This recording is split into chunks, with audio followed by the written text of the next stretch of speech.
Thanks so much for being here. I want to make the most of your time. And this, again, this is going to be super practical. I really appreciate you giving up time. You're all busy people. I am sure you're busy. And you've got lots going on, and you chose to carve out some time with me. So we'll not go any longer than an hour, but my goal is really 40 minutes, and maybe some Q&A. So thanks for bearing with me. All right. You may recognize me from the Awkward Family Photos calendar. If you're wondering where you recognize me from, yeah, that's me. That's my one little claim to fame. Then they got a hold of my entire family and put us on the cover of the 2021 calendar. And then they came out with a card game and put us on the card game. So that is my one little claim to fame there. And yes, I had a big old red mullet.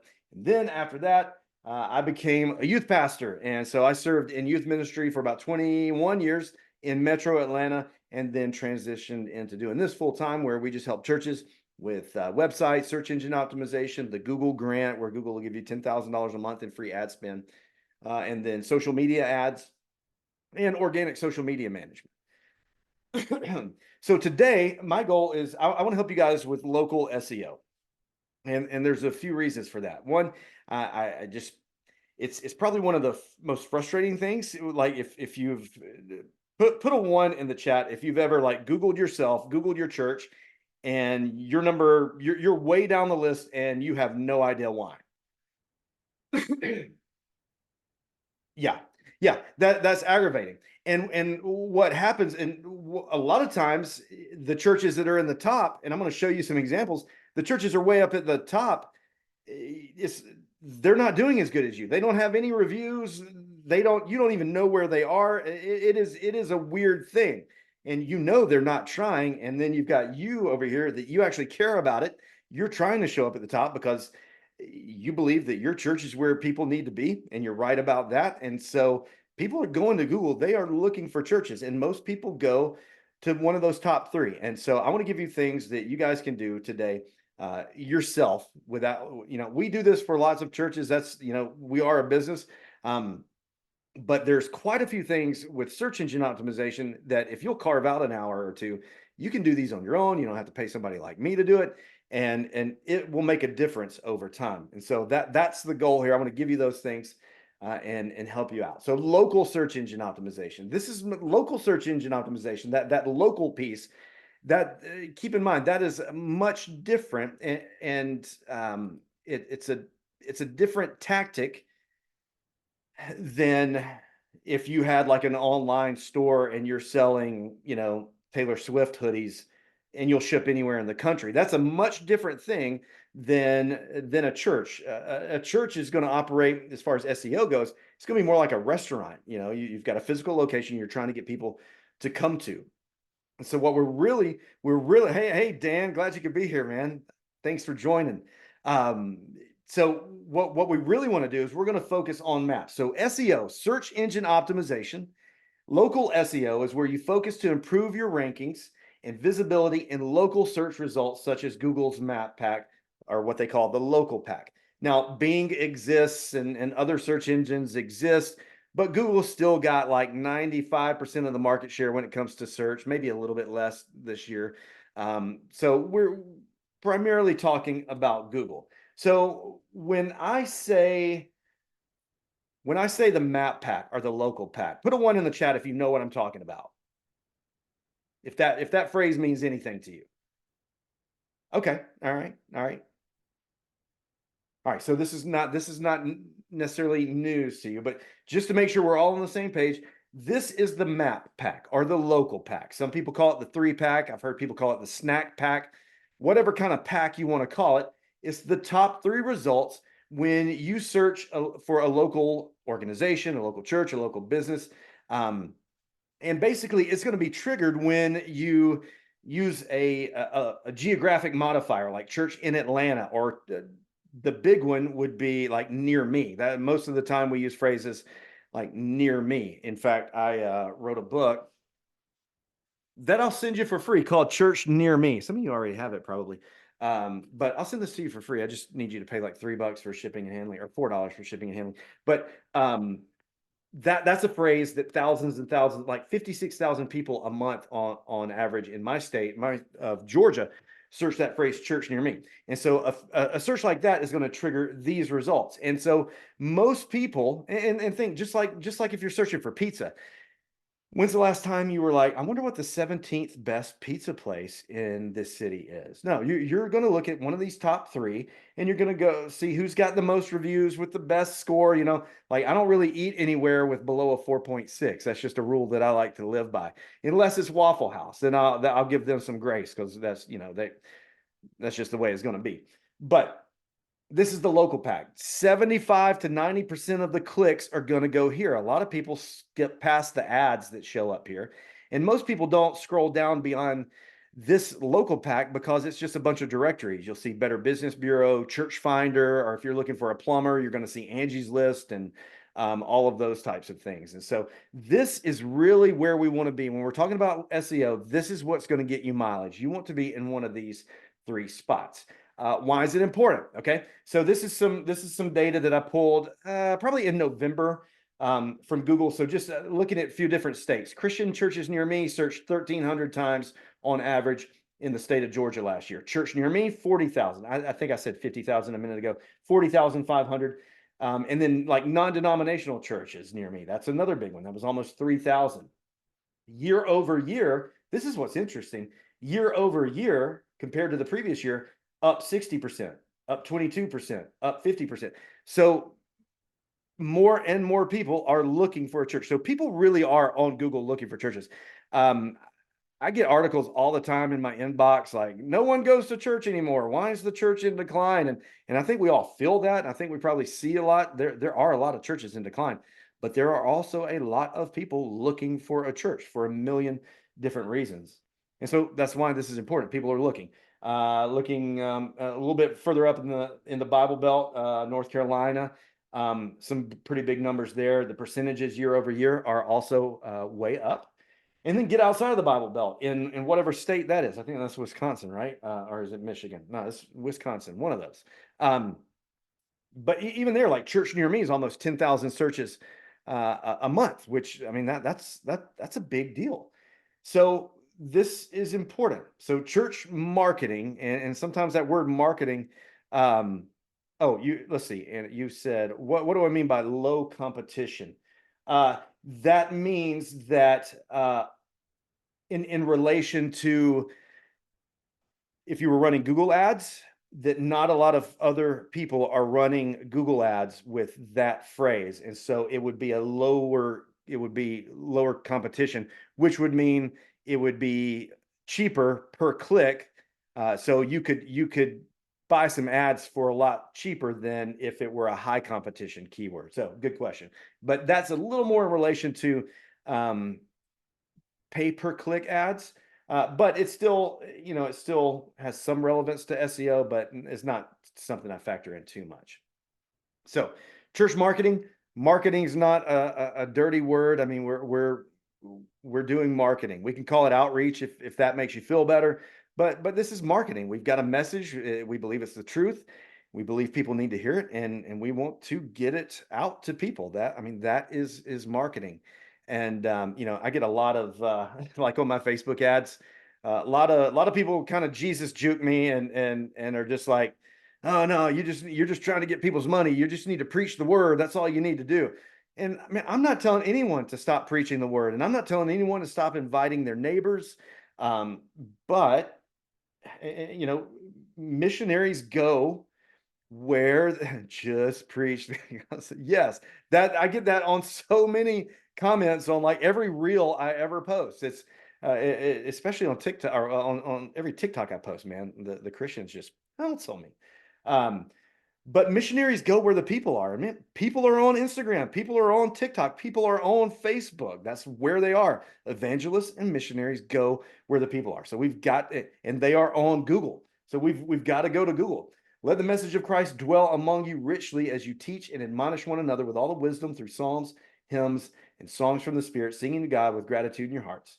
And whatever you do, whether in word or deed, whatever you do, marketing, whatever you do, social media, whatever you do, search engine optimization, that's all under that umbrella. Whatever you do it all in the name of the Lord Jesus, giving thanks to God the Father through him, Colossians 3:16 and 17. So we're doing this to reach people, and our hearts, our motivation is that we are doing this in the name of the Lord. We're doing this to help people know God better. Now, I want to, hopefully no one from Northside Assembly in Jackson, Tennessee is here. Actually, hopefully you are here, because I would love to work. I would love to work for them for free. I sent them an email and no one ever responded.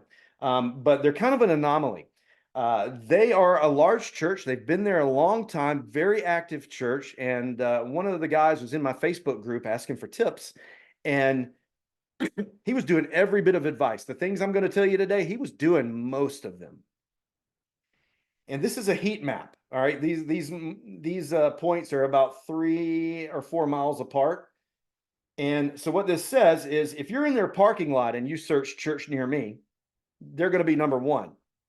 But if you drive just a little bit east and pull over, because that's the safe way to do it, and search church near me, they're not even going to be in the top 20. Nowhere are they in the top 20 except pretty much if you are already at that church. Okay. And if we ran a heat map on some of your churches, it may look a whole lot like this. The question probably, there's a tool that we use, but it's kind of expensive to run these. So, reach out to me if you're interested in just kind of getting one of these. I'd be happy to do that for you. But what we want to do, what you've got to do is optimize the heck out of your Google Business Profile. It used to be called Google My Business, but now it's called Google Business Profile. And so you want to make sure that first you've got access to your Google Business Profile. Throw me a 1 in chat if you know that you have access to your Google Business Profile. Yeah, Dan, sorry that I had to bring that filth in here and use the word heck, man. I try to watch my mouth, but sometimes it just slips out. So, okay. So we know what we're talking about with the Google Business Profile, and you guys have got access. So this is where you go to do everything. All right. Here's what we hear all the time, especially before when I was working with like plumbers and roofers and stuff like that, before we were just working with churches.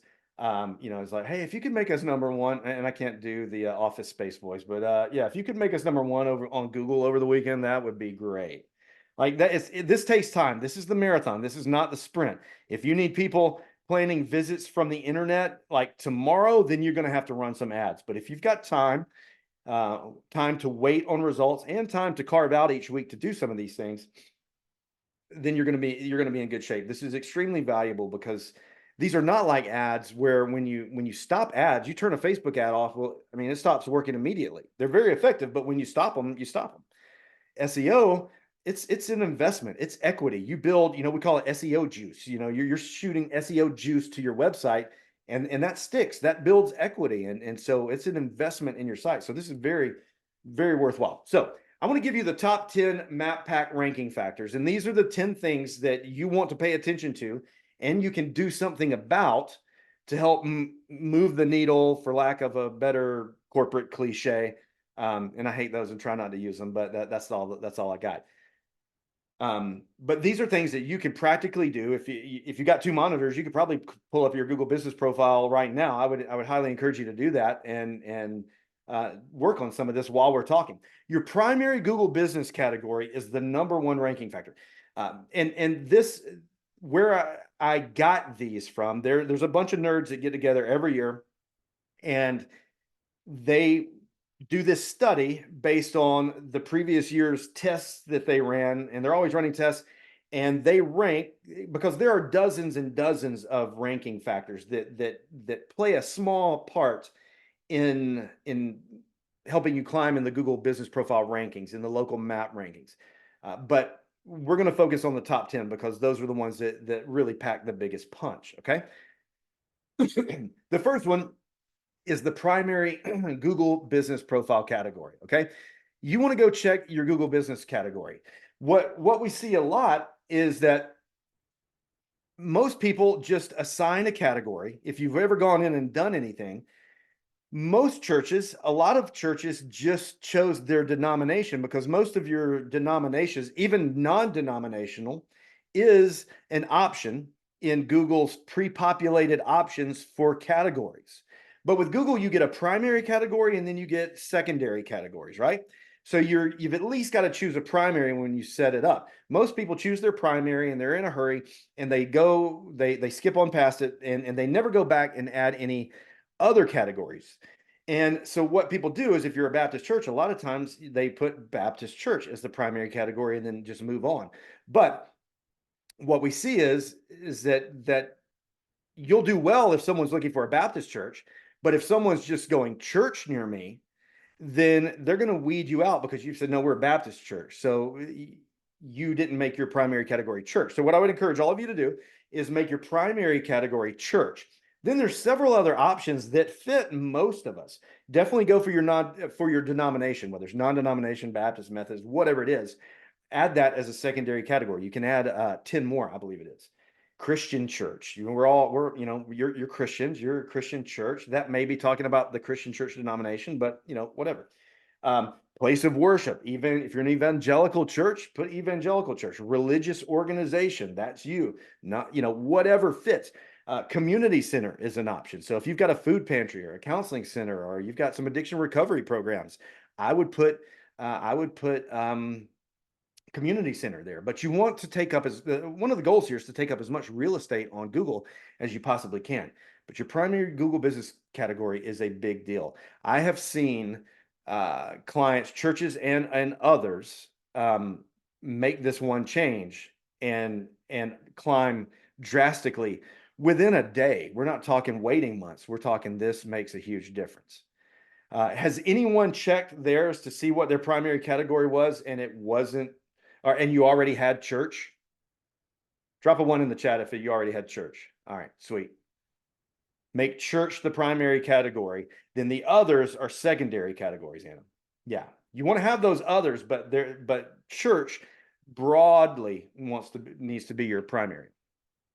Now, in the case of Northside Assembly, what we discovered is all the churches in Jackson, Tennessee that were ranking in the top 10, adding secondary categories. It's a big deal. It's a big deal. So good work. If you notice, Northside Assembly, they had Assemblies of God Church, which it's extremely logical. And I'm not implying that, oh gosh, they're so dumb for doing this. This makes perfect sense.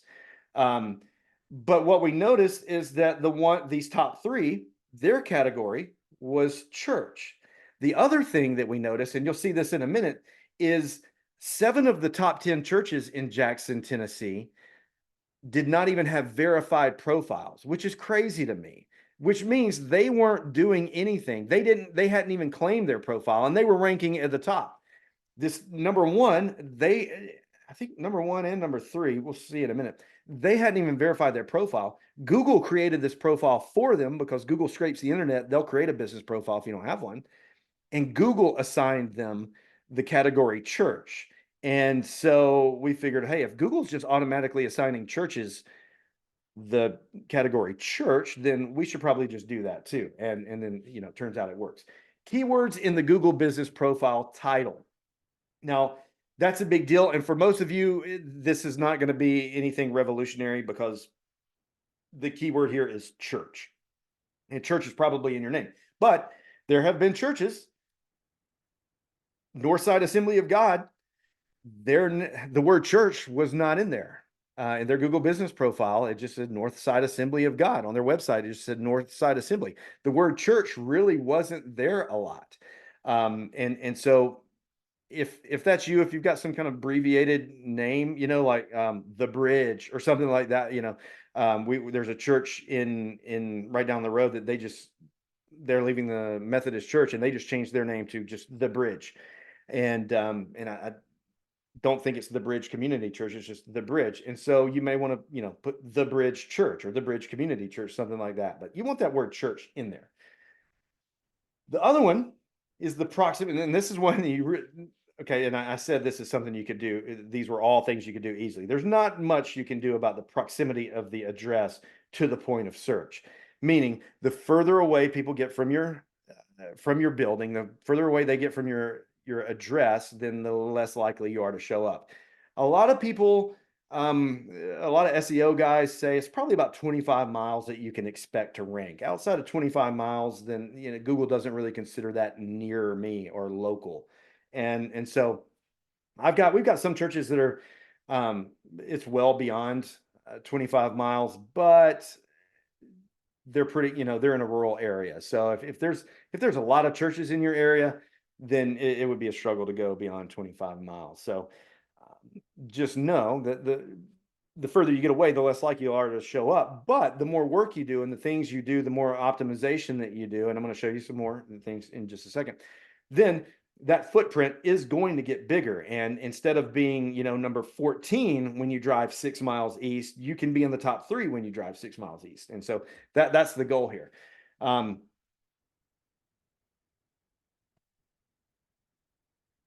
Physical address in the city of search. That's another one that not a ton that you can do about right there, but physical address in the city of search. So this may affect, like if you're meeting in a school or something, if you're a portable church, then you definitely want to try to get an address at least in the city.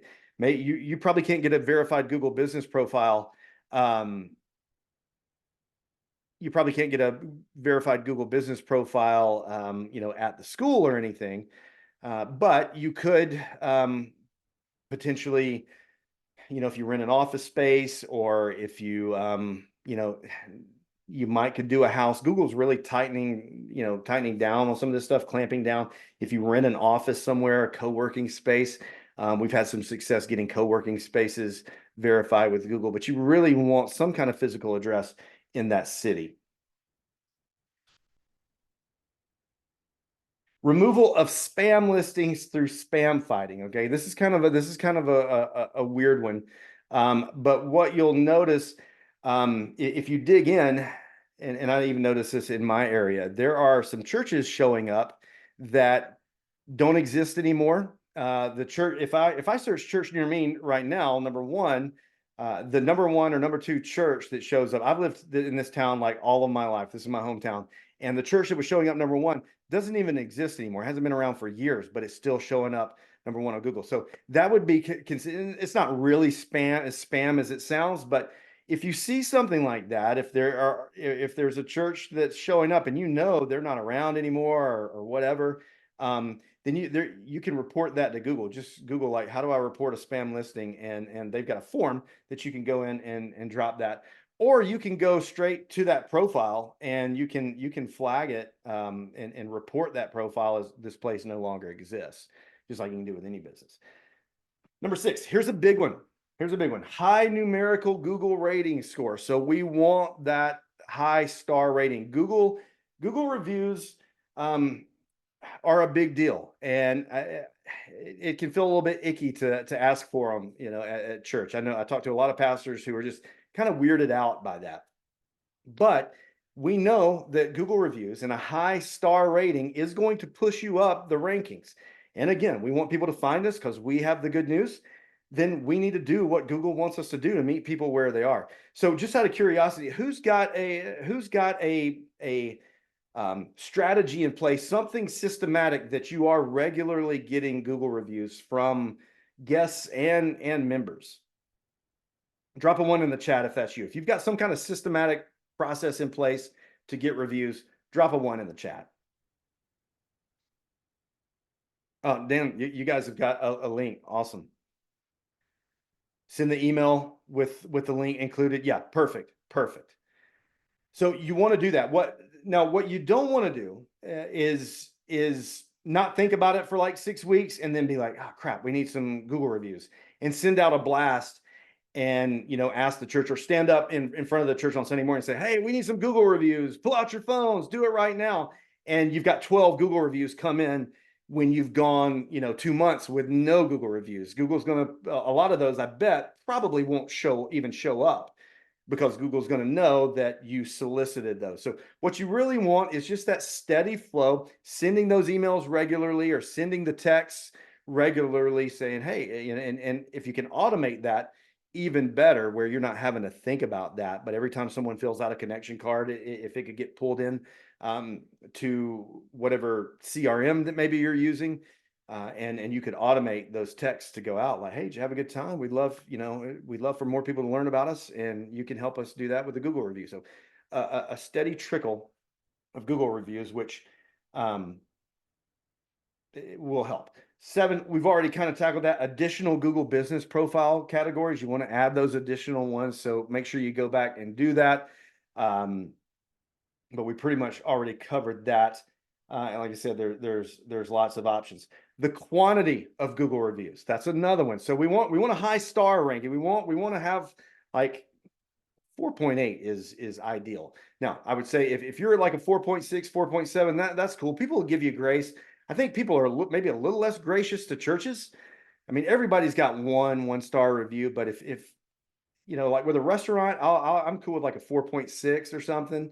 But with a church, like if it's 4.6, I'm wondering like what happened. Usually, like a group of people got mad, and they just kind of were turds and all got together and said, hey, let's all go leave a Google review. So that's pretty unfair. That's usually what we see. And sometimes you can get those removed, but if they're legit, they're legit. And really the main way to combat that is to just get more good, solid 5-star reviews. And so I would encourage you, if you don't have a system in place to regularly get reviews, and it could be as low tech as pre-writing a text that says, hey, thanks for visiting our church. We hope you had a great time. Would you mind leaving us a Google review and letting everybody know, your experience, and just manually texting that to them. You could get as fancy as using an automated system, a CRM. We have one called Reach Up that we use, and you can pull in your names and numbers and send out an automated workflow of text and reminders and stuff like that. So you can go low tech, you can go high tech, but my encouragement would be have something, get reviews somehow, because it's a big deal. Verified Google business profile. You guys have probably all got a verified Google business profile, or you wouldn't be here. But that's a big deal. And a lot of the churches, like I was saying, in Jackson, Tennessee, what's crazy, and this is what's frustrating about Google, is the #1 church. Those orange X's mean that they're not verified. And so 7, 3, 4, 5, 6 of the top 10 churches in Jackson, Tennessee didn't even have verified Google business profiles. Before I saw this, I would have argued that without a verified Google business profile, I would have argued that they're probably not even showing up in the results, but definitely at the bottom of the results. Let's see. Somebody had a question. Yeah, if you got a question, just drop it in the Q&A or in the chat. So what's frustrating here is like some of the core things that I would say would disqualify you from showing up at the top of Google. #1 would be having a verified Google business profile. But as you can see, the #1, Notre Dame de Jackson, they didn't even have a verified Google business profile. There's no way they should be showing up at the top when you've got all these other churches really trying and getting some reviews. I don't even think that #1 had any reviews whatsoever. Whereas Northside Assembly, man, they had like 50 something reviews, and he was doing everything right. He was doing posts and all kinds of stuff. So what it shows, one thing that I think we can pull from this is that there's no one thing necessarily that you can do that's just going to make a huge impact. It's a lot of little things together that can make a huge positive impact. Typically, one thing. Now maybe the Google Business Pro, the main category, can pack a pretty big punch, and reviews can pack a pretty big punch. But for the most part, nothing on its own is going to just solve all of your problems. It's going to take a multitude of things, and working on this, getting reviews, making sure that your profile is all optimized and all that stuff. But there are things that can on their own have a big negative impact, like not having the primary category properly filled out. Because you can see Northside Assembly was doing everything right, and it still wasn't enough. They had one big thing wrong, and it was getting them outside of the top 20. So it's frustrating, but you've got to work it all, and then you got to troubleshoot. Jane asks, where are events filling from? The only events on ours is Depression and Bipolar Support Group. They do meet here, but we don't advertise for it. So when you go into your Google business profile and you click to add updates, like if we go back here and look at that, edit, add update. So if you add an update, you're going to have three types of updates. One is just a generic update.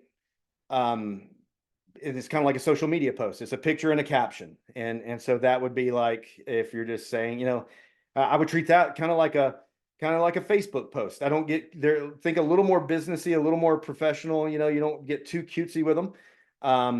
And they're not, and usually they're not events. They're more like, the Bridge Church or Journey Church is an amazing place with a great children's ministry.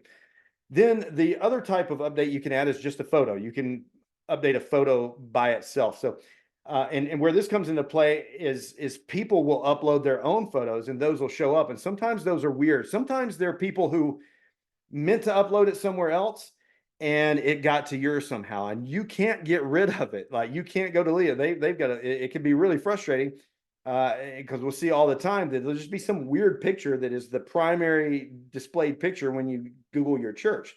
And so what you've got to do is go in and add other pictures. That's where you do it. The third type of update, to answer your question, is an event. And so that's where you can go add the event. If you search for concerts right now, Google's, you're going to see the Ticketmaster results and stuff, but Google's also going to have its own events showing and right there in the search results, and it'll have the details there and the links to the tickets. And that's where those populate from, is from adding an update inside the Google business profile. So you want to do that for the churches we work with. We do Sunday morning service is an event every week, and then of course special events, and so that's a big deal.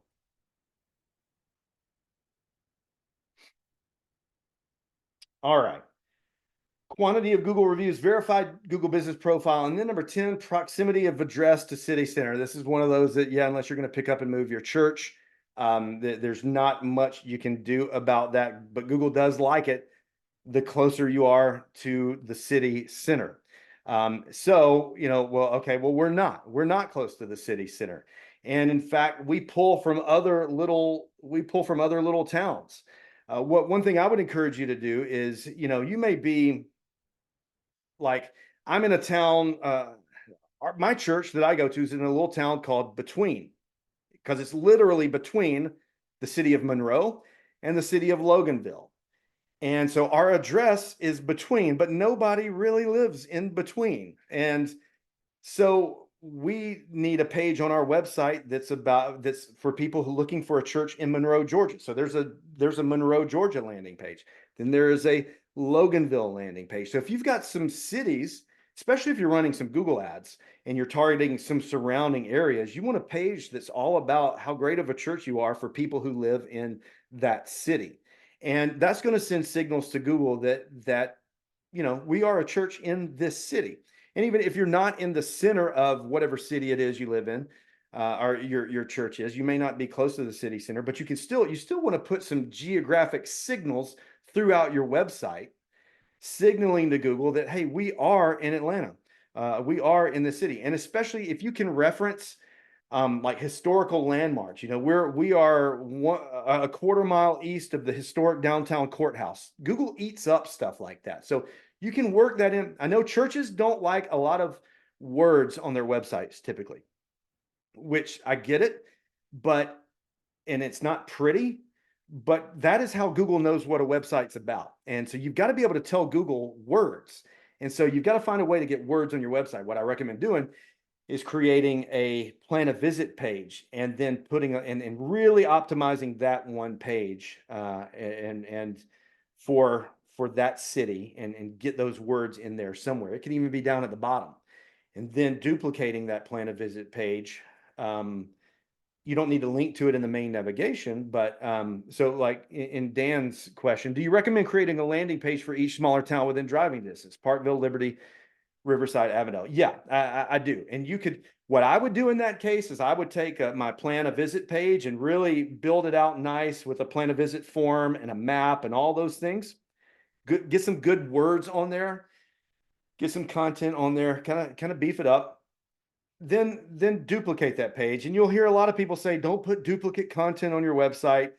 Um, you can ignore that in this case. That makes sense in other cases, but in this case, then what you can do is duplicate that for Parkville and for Liberty, and then swap out the city. Put a little bit of content. Write a paragraph that's specific about Liberty, and then, but you don't need to necessarily put those in the main navigation, because what you're really making those pages for are to rank organically, so that when someone's Googling church in Liberty, church in Riverside, you want that to show up. Now, the likelihood that it's going to bump you in the maps in Riverside, since you don't have a physical address in Riverside or Avondale or wherever, you're probably not going to show up in the maps, but you can show up in the organic results. So there's going to be less clicks, but it's still worth doing. Is it worth it to have a landing pages for specific neighborhoods? We are in Midtown, but get people from across Atlanta.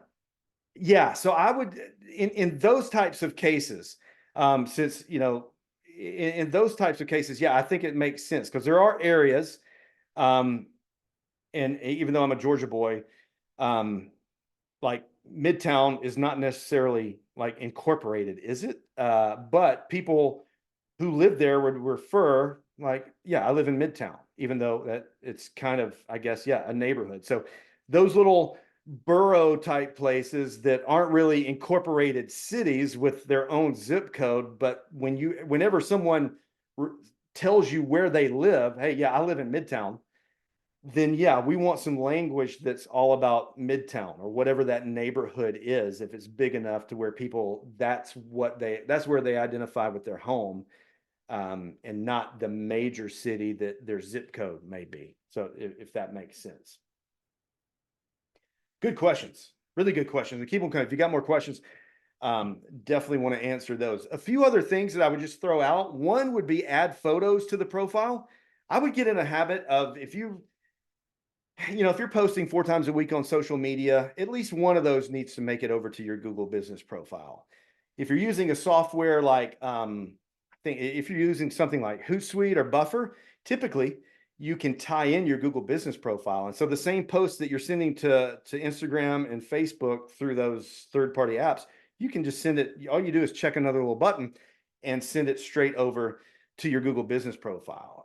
But at a minimum, I would say go in there and add a photo a couple times a month. Now, I would definitely say add your Sunday morning service as an event each week if you can get in that rhythm. It'll only take you 5 minutes. It's annoying. It would be a really good task for an intern probably, or there's some teenagers that are good at this stuff, and they're not going to be in the student band. They don't want attention. They want to be behind the scenes, and you can give them some of these things, and they would eat this up. And that's kind of the youth pastor in me talking, but I just think teenagers are a really good resource for some of this stuff that you don't have time to do. But if you made them a how-to guide, they could knock it out. You just hold them accountable. Something else, I would change hours. Now, I got in some trouble because a couple months ago, I recommended changing your hours to 24/7 because I believed that Google prioritized open businesses over closed businesses and open churches over closed churches. And so if someone's searching on a Friday afternoon when your church office is closed, or they're, more likely on Saturday, they're searching for like, hey, church near me. Well, Google's not trying to show you places that are closed, because who cares about restaurants that are closed? That's how Google's thinking, right? And I knew they were doing that. They finally came out and admitted it. Like there was a big article 2 or 3 weeks ago where they said, yeah, we prioritize open establishments. So my thinking was, like the church I served at, the last church I served at, we had a 24-hour answering service. And then there was a pastor on call each week. So if you called our church at 2 a.m., you're going to get the answering service. And if it was a big deal, the minister on call was going to get called, and he was going to help you out. So we kind of were 24/7. You couldn't show up at the church at 2 a.m. But anyway, I did that on TikTok, and got some really long, not so nice emails, but they weren't wrong. They said that I was telling churches to be dishonest. And I they weren't necessarily wrong, because if you're not open 24/7, then and you tell Google you're open 24/7, that's not totally honest. So I get that. So I changed my mind, and I was like, well, what can we do? Because I don't think it's fair to the church. One, I don't think Google is fair to churches, period, and I have other reasons for that, especially when it comes to Google ads. But if if you're a portable church,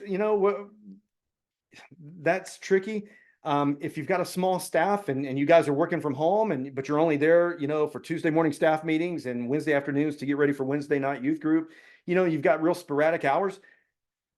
That's not really fair, and then you don't want to only be open on Sunday. You don't want to show up open on the only on Sunday. So is open with no main hours the same thing as open as without set hours? Yeah, yeah.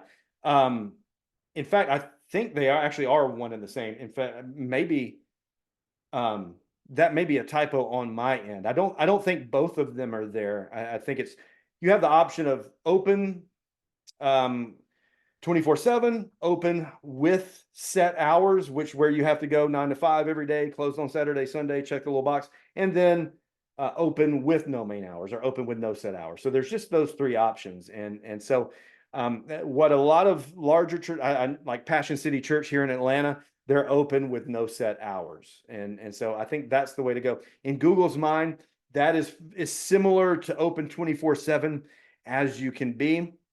And that way, they're not going to deprioritize you because you're not open on Saturday afternoon when someone's Googling for churches. So that would be my recommendation. The other thing I would say is that a lot of websites are slow, and your website speed does affect your Google business profile ranking, your organic ranking down below those results. You need your website to be fast, and there's a lot of things that could be, but I would run a speed test at gtmetrics.com. And if you get anything below an A, I go to your website company and say, hey, I need you to fix this. And they should be able to do it. You may have some huge file that's loading. Like if you've got a video behind the text on the header, that's probably, okay, Kevin, Google Business Profile showing you for our open with no main hours, don't show any business hours. Okay, so they're giving some different, and here's another thing Google's notorious for. Everybody's options are not the same. Everybody's, in fact, you may not see some of the same additional categories that I see. You may not be able to find some of those. So Google's pretty notorious for that. And so, yeah, in that case, I would say open with no main hours. I don't think it's a bad, like if you do have office hours, I would, drop them on there. That's definitely not going to hurt you. But I lean towards and tend to see better results. Well, definitely we see better results as far as rankings go, and just conversion. Not spiritual conversions, but just like click-through rates and direction requests to get to the church. Those types of things tend to go up when we change the hours, because that means that we're getting more impressions, Google's showing us more, and so we're getting more clicks that way. But you want to speed up your website. That's a big deal that a lot of people don't think about, because the video, the big, drone footage of the church at the top of the homepage looks cool, but man, it can slow down a website big time. And people are just impatient. Google wants your website to load in under 1 second, and people are impatient, and they will, if it doesn't load in a second, I mean, if it takes 3 or 4 seconds to load, people are like, this website must be broke, and they're just bouncing and going somewhere else. So check your speed. Last thing is, I would say, change the header. A lot of times we'll see stuff like this, which it's a good picture. It's welcoming. It shows, what the congregation is like. Got a 41. So page load is 6.5 seconds. So yeah, definitely want to fix that. And it may be, if you guys, if there's a video, it could probably be compressed depending on what platform you're on, or, some of these platforms really, some of them compress the files for you. But if you just uploaded a straight video, or a really high res photo, even like 5-6 megabyte photo, can slow you down pretty significantly. So typically it's compressing some of those videos and photos on the homepage that'll fix. So yeah, talking about the header of the website. So, where the navigation menu would be up here, this text right here, when you're editing your website, you'll see H1, H2, H3. And a lot of us think that H1 just means big, bold text. H2 means a little bit smaller, and H3 is a little bit smaller.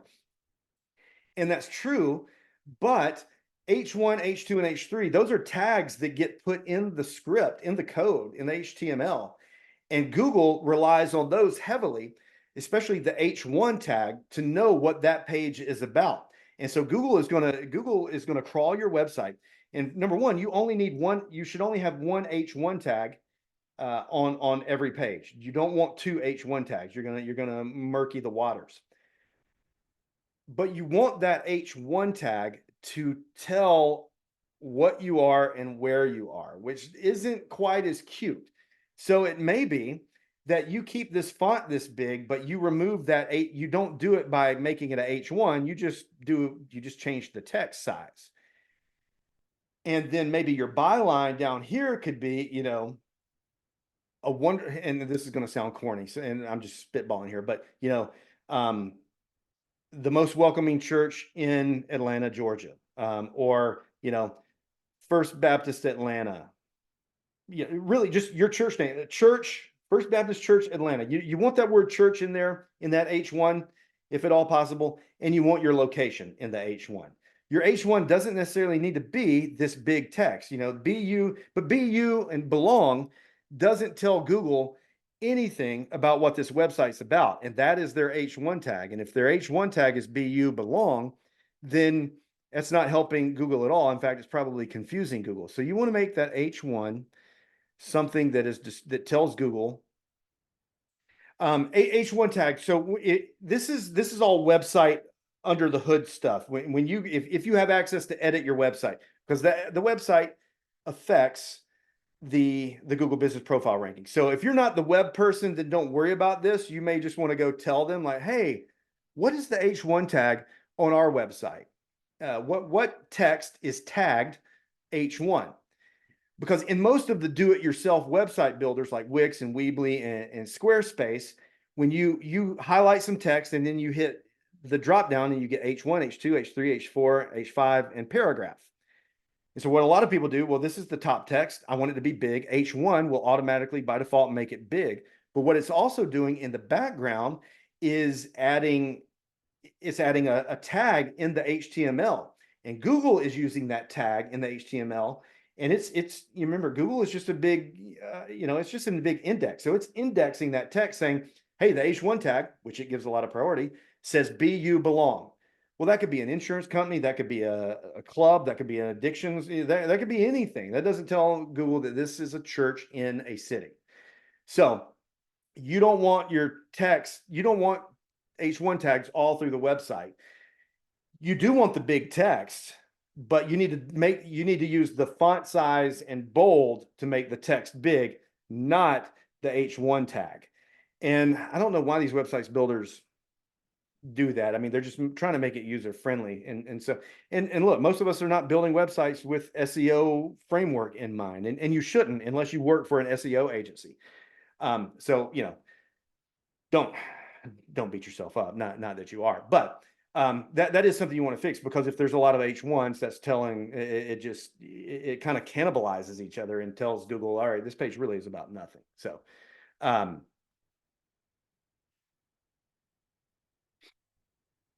cool. All right. Let's see. Any other questions? I would say speed things up, and the last thing I'll say is just fill in the gaps with Google Ads. If you're thinking, hey, we're ranking number 17, and you're a little frustrated with that, then you're going to do these things. You're going to do this SEO stuff. Highly recommend it, but it may take some time depending on how many churches are in your area. If you're in a rural area, this is going to happen faster for you. But if there's a lot of churches around you, it may take some time.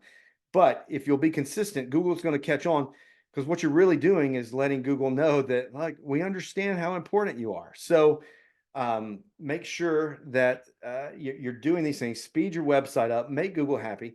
But I would go use, excuse me, I would go use, some Google ads. If you got the Google ad grant, that's, because Google ads can put you at the top tomorrow. And so, it's going to cost a little money if you don't have the grant, but you could spend a few $100 a month and fill in those gaps. So yeah, Maureen asked, do you have any tips on what to use to compress video for website if your host doesn't offer that? Handbrake. Yeah, Handbrake is the one that I've always used. There's some other just like, web-based compressors that you could drop it in. That none are coming to mind. Handbrake is the one. Handbrake is kind of the big boy.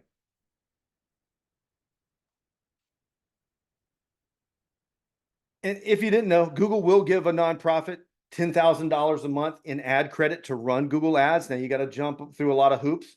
In fact, they've tightened up the hoops that you jump through. They've made the hoops smaller and harder to get through, especially for churches. I think they switched companies that they were using to verify nonprofits, and this company the old company worked with a lot of churches, and I think maybe they were easier on churches. And this new company, we never had problems getting churches verified until this new third-party verification service came into Google. So, but anyway, once you do it, Google will give you a $10,000 a month grant, and you can run some ads and really fill in the gaps there. And so, look, any of this, if you ever need help with it, obviously, we'll stop there. Obviously, we would love to help you. We do this. If you're looking for the Google ad grant, you can go to our website, go to faithworksmarketing.com. We'll drop it in the chat, faithworksmarketing.com, and just click on the Google ad grant. We've got a guide to the Google ad grant. We've got an eligibility checker, and you can just click through that, answer a few questions, and it'll tell you whether or not you're eligible. And thank you, Dan. Thanks for the shout out. I appreciate it. So yeah, so just go to our website and you can see and look, we manage that. It is something you could probably do on your own. Dan is somebody who is learning the Google grant, and he's going to crush it. And then he's going to come work for me. Now, so you can learn if you've got some time to devote to it every week. Then you could do the Google grant on your own. But if you try it and you get frustrated, then there's agencies like us. There's some really good people out there. And I promise this wouldn't be a sales pitch, so I'm not doing a sales pitch. But we are here to help. And look, we love the church. We love the church, and we want to help churches grow. We want to help churches share the gospel. At the end of the day, we just want you to reach more people. That's our deal. That's what we're all about. And so that's us. That's who we are. That's who I am. And yeah, so I hope this was useful. If you've got any questions, feel free to reach out. My email is jono@faithworksmarketing.com. Go to our website. Evangelist Michael Norris. Yeah, I'll shoot you a text and we'll set up a time to talk. So look, thank you guys for being here, and good reconnecting with some of you guys. Thank you guys so much for your questions. Dan, good seeing you. Kevin, good to reconnect with you. And if anybody needs anything, Faithworks is here to help you.